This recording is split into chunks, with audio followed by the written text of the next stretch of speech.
ಜೈ ಶ್ರೀರಾಮ್. ನಾನು Ajit ಬುಕ್ನಳ್ಳಿ. Welcome to ಶುಂಠಿ ಕಷಾಯ.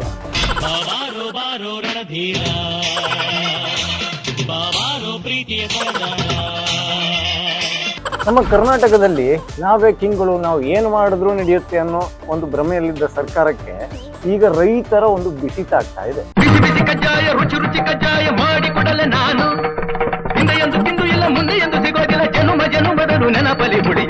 ಅಂದ್ರೆ ಕಬ್ಬಿನ ವಿಚಾರಕ್ಕೆ ಬೀದಿಗಿಳಿದು ಕಳೆದ 1 ವಾರಗಳಿಗಿಂತಲೂ ಹೆಚ್ಚು ಈ ಪ್ರತಿಭಟನೆ ಮಾಡ್ತಾ ಇದ್ದಾರಲ್ಲ, ಅವರು ಈ ಕಾಂಗ್ರೆಸ್ಸಿಗೆ, ಅದರಲ್ಲೂ ವಿಶೇಷವಾಗಿ ಸಿದ್ದರಾಮಯ್ಯನವರ ಒಂದು ಟೋಳಿ ಇದೆಯಲ್ಲ, ಅವರಿಗೆ ಭಯಂಕರ ಸಿಂಹ ಸ್ವಪ್ನದ ಹಾಗೆ ಕಾಡ್ತಾ ಇದ್ದಾರೆ.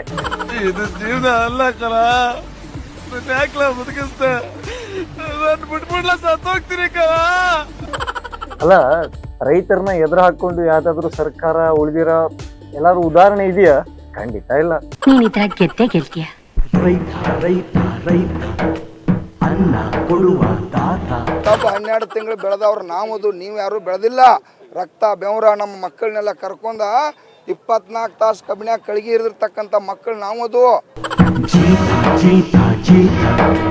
ದೊರೆಗಳು ಬೆಳೆಸಿ ಈ ವಿಚಾರ ನಮ್ಮ ಸಿದ್ದರಾಮಯ್ಯವ್ರಿಗೂ ಗೊತ್ತಿದೆ. ಹಾಗಾಗಿ ಆ ಸಕ್ಕರೆ ಸಚಿವರಿಗೆ ಫೋನ್ ಮಾಡಿದ್ದು ಯಾಕಯ್ಯ ಇನ್ನೂ ಅಲ್ಲಿ ಹೋಗಿಲ್ಲ ಅಂತ. ಆದ್ರೆ ಸಕ್ಕರೆ ಸಚಿವರು ಅಳೋದೊಂದು ಬಾಕಿ.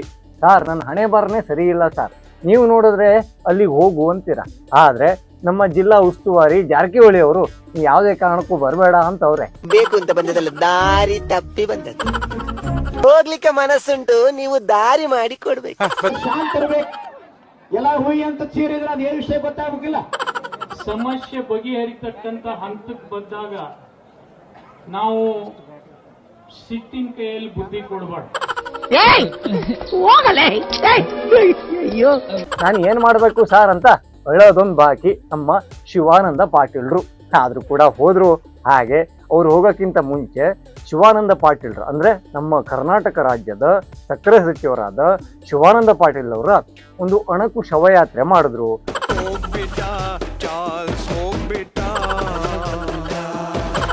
ಆ ಶವಕ್ಕೆ ಚಪ್ಪಲಿಯಲ್ಲಿ ರೈತರು ಹೊಡೆದ್ರು. ಜೊತೆಗೆ ಇವ್ರದ್ದು ವ್ಯಾನ್ ಹೋಗಿತ್ತಲ್ಲ, ಇವ್ರದೊಂದು ಗಾಡಿ ಹೋಗಿತ್ತಲ್ಲ, ಅದಕ್ಕೂ ಕೂಡ ಕಲ್ಲು ತೂರಾಟವನ್ನ ಮಾಡಲಾಯಿತು.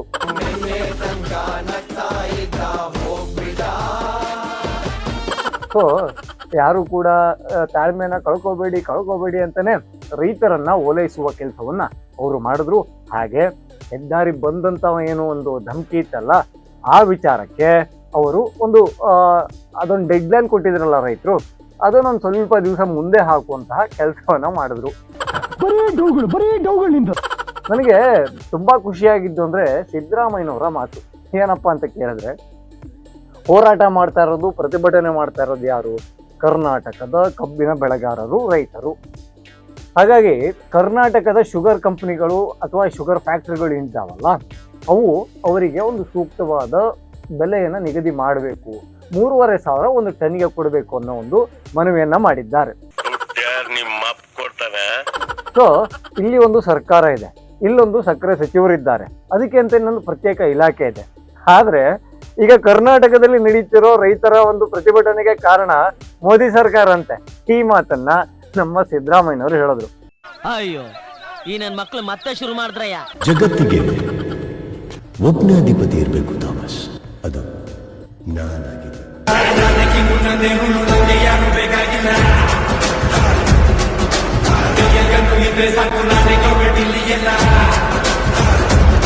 ಹಾಗಿದ್ರೆ ಸಿದ್ದರಾಮಯ್ಯನವರೇ, ಇಲ್ಲೊಂದು ಸಕ್ಕರೆ ಇಲಾಖೆ ಅಂತ ಯಾಕೆ ಇರಬೇಕು? ಎಲ್ಲವನ್ನೂ ಮೋದಿಯೇ ನೋಡ್ಕೊಳ್ಳೋದಾದ್ರೆ ಇಲ್ಲಿಯ ಸರ್ಕಾರ ಯಾಕೆ ಬೇಕು? ಈ ಪ್ರಶ್ನೆ ನಿಮಗೆ ಯಾವತ್ತೂ ಬಂದೇ ಇಲ್ವಾ? ಬರೋದಿಲ್ಲ. ಯಾಕೆಂದ್ರೆ ಏನಾದ್ರೂ ಒಳ್ಳೇದಾದ್ರೆ ಅದು ನಿಮ್ಮಿಂದ, ನಿಮ್ಮ ಕೆಲಸ, ನಿಮ್ಮ ಕಾರ್ಯಪರತೆ. ಆದ್ರೆ ಏನಾದ್ರೂ ನಿಮ್ಮ ಬುಡಕ್ಕೆ ಬಿಸಿ ನೀರು ಕಾಯ್ತಾ ಇದೆ ಅಂತ ಗೊತ್ತಾದಾಗ ಇದು ಮೋದಿ ಸರ್ಕಾರದ ವೈಫಲ್ಯದಿಂದ ಹಿಂಗೆಲ್ಲ ಆಗ್ತಾ ಇದೆ ಅಂತ ಹೇಳಿ ಬಿಡೋದು. ನನ್ ಮೇಲೆ ನಿನ್ಗೆ ಯಾಕೆ ಇಷ್ಟು ದ್ವೇಷ? ನಾನು ಏನ್ ತಪ್ಪು ಮಾಡಿದ್ದೀನಿ? ನಾನೇನಯ್ಯ ತಪ್ಪು ಮಾಡ್ದೆ? ನಾನು ಎಲ್ಲಿ ತಪ್ಪು ಮಾಡ್ದೆ?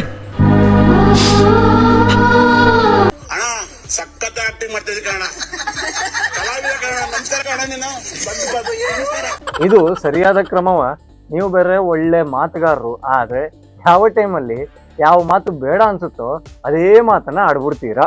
ಏನಾದ್ರು ಆಗಬೇಕಾದ್ರೆ ಮತ್ತೆ ದೇಶದಲ್ಲಿ UPA ಸರ್ಕಾರ ಬರಬೇಕು.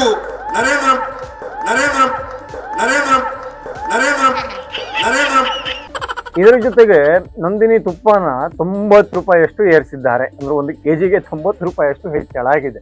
ಇದಕ್ಕೂ ಕೂಡ ಮೋದಿನೇ ಕಾರಣ ಅಂತ ಹೇಳಿದ್ರು ಕೂಡ ಅಚ್ಚರಿ ಇಲ್ಲ. ಅಣ್ಣ ನನ್ನ ಕೈಲಿ ಆಯ್ತಾ ಇಲ್ಲ, ಅಯ್ಯೋ ಅಣ್ಣ ನಾನು ಸತ್ತೋದಂಗೆ ಆಗೋಯ್ತಾ ಇದ್ದೇನೆ. ಅಲ್ಲ, ಈ ಅಧಿಕಾರಕ್ಕೆ ಬರೋಕ್ಕಿಂತ ಮುಂಚೆ ಅವಾಗ ಆಡಳಿತ ಪಕ್ಷದಲ್ಲಿ ಬಿಜೆಪಿ ಇತ್ತಲ್ಲ, ವಿಪಕ್ಷದಲ್ಲಿ ಕಾಂಗ್ರೆಸ್ ಇತ್ತಲ್ಲ, ಆ ಟೈಮಲ್ಲಿ ಏನ್ ಮಾಡಿದ್ರು, ಸೇವ್ ನಂದಿನಿ ಅಂತ ಒಂದು ಕ್ಯಾಂಪೇನ್ ಅನ್ನ ಶುರು ಮಾಡಿದ್ರು.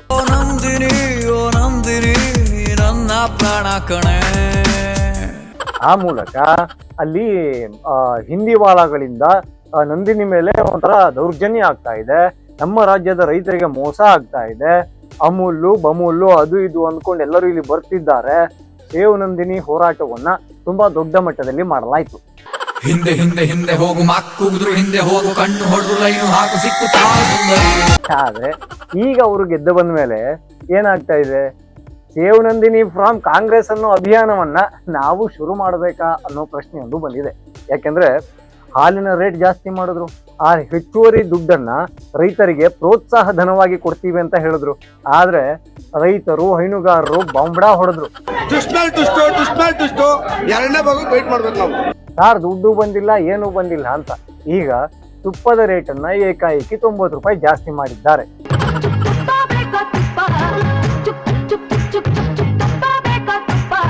ಸೊ ಇನ್ನು ಹೋಟೆಲ್ಗಳಲ್ಲಿ ತುಪ್ಪದ ದೋಸೆ ಆರ್ಡರ್ ಮಾಡುವಾಗ 2 ಸಲ ಆಲೋಚನೆ ಮಾಡಿ. ನಾನ್ ವೆಜ್ ಪ್ರಿಯರು ಈ ಚಿಕನ್ ಘೀ ರೋಸ್ಟ್ ಅಂತಾರಲ್ಲ, ಅದನ್ನ ಆರ್ಡರ್ ಮಾಡೋಕ್ಕಿಂತ ಮುಂಚೆ ಜೇಬು ಸ್ವಲ್ಪ ದಪ್ಪಗಿದೆಯಾ ಅಂತ ಯೋಚನೆ ಮಾಡಿ. ಯಾಕೆಂದ್ರೆ ತುಪ್ಪ ಜಾಸ್ತಿ ಆದ್ರೆ ಅದರಿಂದ ಹುಟ್ಟುವ ಎಲ್ಲ ಆಹಾರಗಳಿದೆಯಲ್ಲ, ಅದೆಲ್ಲವೂ ಕೂಡ ಆಟೋಮೆಟಿಕ್ ಆಗಿ ಜಾಸ್ತಿ ಆಗುತ್ತೆ. ಇಲ್ಲಿ ಈಗ ದರ ಏರಿಕೆ ಆಯಿತು. ಮೆಟ್ರೋ ವಿಚಾರಕ್ಕೆ ಕೂಡ ಇದೇ ಕೇಂದ್ರ ಸರ್ಕಾರವನ್ನ ಅವರು ಬೈದಾಡಿದ್ರು.